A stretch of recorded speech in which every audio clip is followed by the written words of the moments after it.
Hey friends, if you wish to use the accessibility checker in Microsoft Word, then please watch this video. I will guide you through the procedure. So it's not very difficult. Go to the review tab and there's something called as check accessibility. Click on the downward pointing arrow and select check accessibility. Now I'll tell you what accessibility basically means. So the word is used to make a feature on Windows or Microsoft Office more accessible. For whom?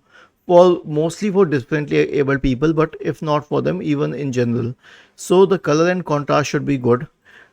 Why? Because a person who has a good eyesight can read any color and contrast, but for someone who has a weaker eyesight, the color and contrast matters a lot.